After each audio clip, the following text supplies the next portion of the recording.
Hey everybody, welcome to the program, WRSA Radio. I'm your host, G1, as always. Hope you're having a good week. Been a good one for me.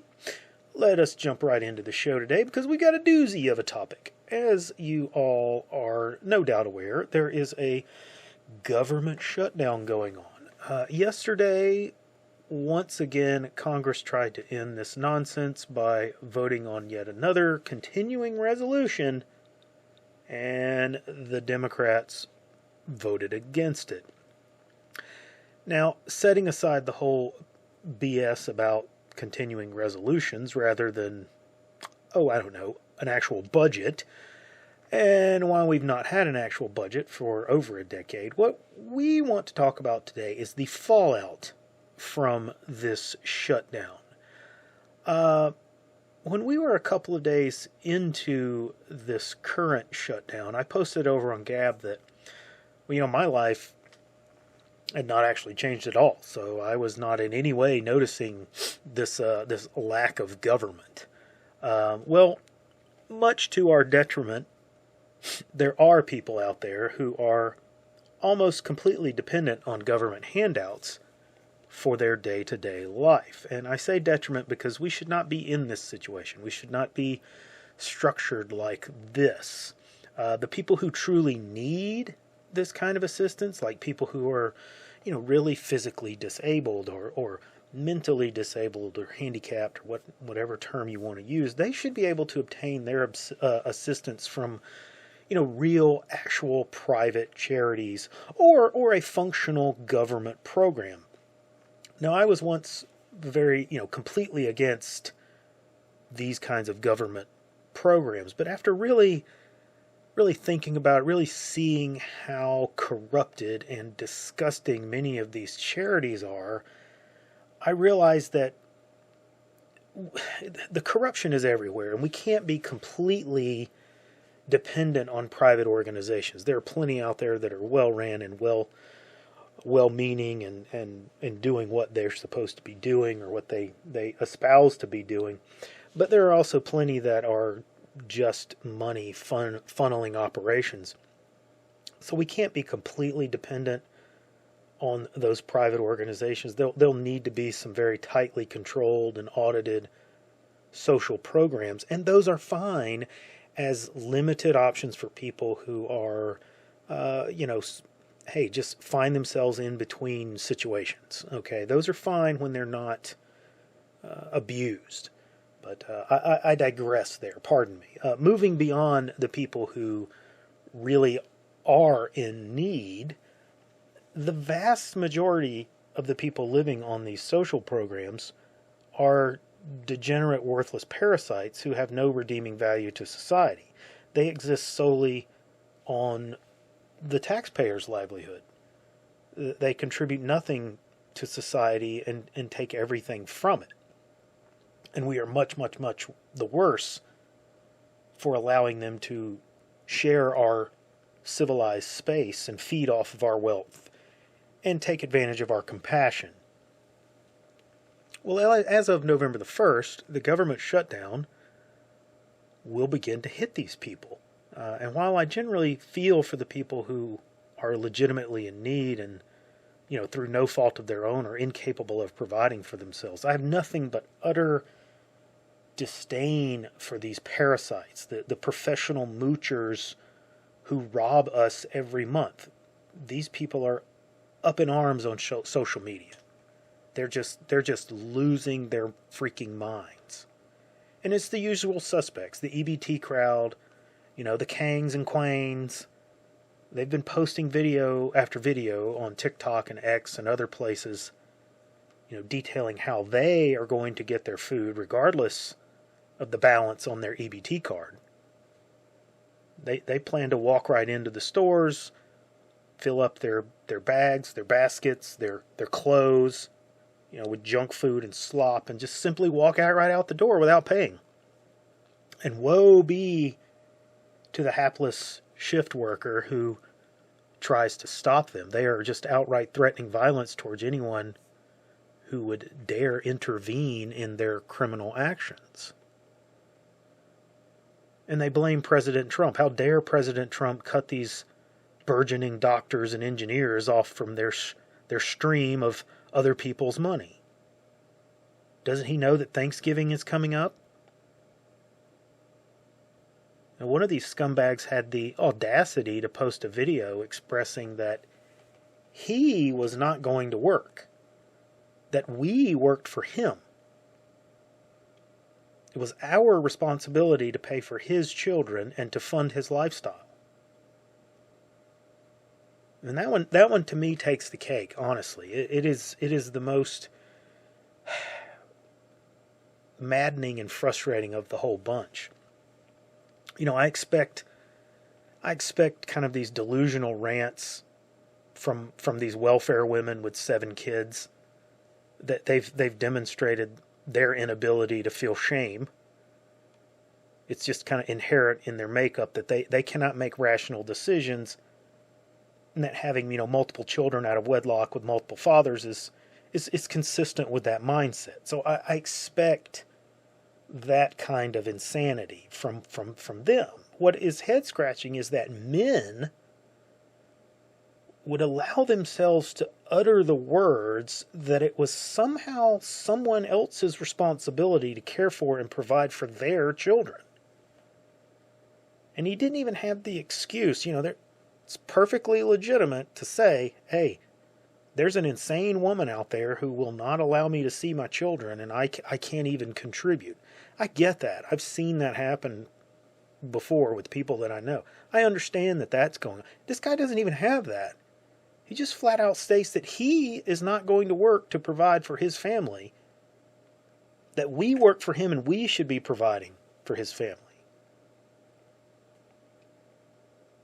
Now, I have to conclude that there is some level of thought that this is somehow reparations, you know, for all the cotton that he picked as a child living in slavery down on Massa's plantation. You know, maybe he truly believes that he is owed some measure of compensation due to the suffering that he's suffered, right? But we all know that this man's never hit a lick in his life. He's never even seen a cotton field, much less been forced to work in one. He's never even suffered the indignity of working for a fast food joint. In fact, this man's got no dignity at all. He's devoid of it. He doesn't know the meaning of the word. But what he is filled with is hate and rage and arrogance. And much like his female counterparts, these people are seething with rage. It just underpins every fabric of their day. They wallow in self-pity and self-hatred, and rather than accept that they are where they are because of the terrible decisions that they've made in their life, they assume this mantle of arrogance, that all of their want and suffering is because they've been denied by a system. They've been deprived by everyone else around them who is asserting privilege, that they've been exploited for what is naturally owed to them and due to them, because they're better than everyone. This is the fuel for the fire that is burning inside of these people. And make no mistakes, they are burning. And when November 1st hits and those EBT cards get shut down, they are going to vent that rage on whatever is closest at hand. So that's what I wanted to get into today. You need to be aware of this and be calculating about this. You need to know, be making plans now. You need to be looking at how you can avoid at all costs these urban areas, specifically shopping areas, starting in November. Because these riots that we saw for George Floyd, they're going to pale in comparison to what we could be seeing in the coming weeks. Now, I know a lot of you don't follow the mainstream social media, so you may not have seen any of these videos, but go over to YouTube, find yourself a channel called The Based Conservative. It's a good channel. He's been going for a few months now. And he's putting out some great content. It's a window into the community, as they call it. It can be rather infuriating to watch these videos that he shows and seeing the behavior that is displayed there. It's a window into the fatigue. But go watch that channel and share it with your normie friends. Everyone needs to see this firsthand because they will not believe it otherwise. If you just try to tell them this, they'll just be like, yeah, whatever. They need to see it because they've been conditioned to ignore that aspect of diversity. Everyone in mainstream media and mainstream education, the big institutions have conditioned you to believe that we are all the same, that we all have the same hopes and desires, that we all have the same dreams and the same wishes, which is not entirely true. It's not consistent across all people. But more criminal and delusional is that they've conditioned you into thinking that we all have the same potential and the same abilities, and that is just factually incorrect. Scientifically false. And telling you that it's kind of a nice lie. Okay, it's a compassionate lie, but it's a lie nonetheless. It would be far more compassionate to explain reality to people, to teach young people that, while we want to create an environment, a culture, or a society where people are free and encouraged to pursue their dreams and their wishes, reality is something entirely different. You're not promised results. You're not guaranteed results. You don't have a right to results. Reality says that we all cannot be scientists and doctors and engineers. Reality says that's not only impossible, it's just not functional. Society and civilizations need people at all levels and all abilities. There's a role and a place and a space for everyone. These EBT crowds are incapable of residing in civil society. They form their own bubble civilizations within our overarching one. It's functional within its own kind of internal logic, and it has its own ways about it, but the reality is that it's a cancer to what is around it. It's poisonous to what is around it. It's a drain on our resources and a threat to the lives of everyone that is close to it. And these are harsh words, I know it. I know some of you are likely, cringing and saying, oh no, he's saying the words out loud and I'm feeling uncomfortable. You are, because that is the conditioning working on you. That uneasy feeling, it's the visceral emotional reaction that's been programmed into you by that magical working that's been performed on you. Acknowledging that feeling and that feeling is unnatural is the first step that you need to take to deprogram yourself from it. And you got very little time to come to this realization that this mass of people who live among you is willing and ready to take everything that you have and leave you and your loved ones bleeding out in the street. This is a very real possibility here. This is a real, very real, and it's alarming. Now, at least you think, well, I don't live in an urban area, G, so I'm free to just ignore this. Hey, have your show, and I'll catch you next episode. Well, friends, let me educate you. This is not really a race-based assessment. Out in the rural areas, there has been an epidemic that has burned through and wiped out the wealth and livelihoods of many, many people.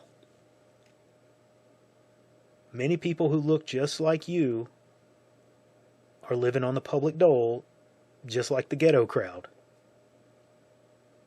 Many of those people are hooked on meth or opioids, and they are dependent on EBT to survive. They will be broke too. They'll be high or suffering withdrawal, all when November comes around. What makes you think that they will not stoop to levels of violence to get what they want? Now, they're more likely going to try to avoid confrontation because they want to keep hidden. Because of the nature of where you are, these rural areas, less population, People tend to know one another. People tend to know the usual suspects, the police, the sheriff's departments. They know who causes the problems. So when things happen, they know who to go look for. So they're going to likely try to avoid confrontation. They want to keep that discreet nature. But that just means that you're more than likely to come home and find your homestead robbed and plundered. Just because you live in the woods or the hills or out on the plains somewhere does not make you immune to this. And I know you know, that's not what you want to think about, but it's coming. It's facing us. It might have snuck up on you as you've been facing so many other things that are going on. And things have been getting better in some ways, but there are a lot of underlying problems that have not been addressed by this government and this administration. We are spending entirely too much energy and effort worrying about small patches of land halfway around the world. This is not what people voted for. This is not what we were expecting. Now, last weekend we had the No Kings protest take place, which was so ridiculous that it barely should be mentioned. And I only bring it up to point out the absurdity of your fellow Americans. A sizable chunk of people who didn't go out there to protest, which were, outside of the major cities. Those protests were only lightly attended. A sizable chunk of people, however, were in support of the message, or at least receptive to the message. Enough people to be a concern. Anyone who thinks that Donald Trump is trying to act like a king because he's ramping up deportations and going after these parasitic elements, these drags on society, anyone who thinks like that is dangerous. Their mindset is just as much of a problem as the people who think that they're entitled to your livelihood. And you need to come to grips with this and get with the program here. These people have to go home, the immigrants. These cultures of failure must be diminished and broken down in our society. And these failure mindsets and failures ways of thinking must be stamped out. We cannot have that. We cannot continue to exist with this composition to our nation. It is a recipe for destruction. This will lead to a civil war, beyond a shadow of a doubt. It may not happen this month. It may not happen this year. It will come. It is just a matter of time. And I know I've been saying that for a long time. I've been thinking it for a long time, but it will happen. I hope you hear this message and you spread it around, and that everyone in your circle is receptive to it, because that is the only way we're going to survive it. See to your network. Help your fellow people within your network. Build your resources. I think you have very, very little time left before we have some major happening. Now that is all I have time for this week. Like and subscribe. Come see us over on Gab, Nice Crew, and the new mothership. And I'll see you on the next episode.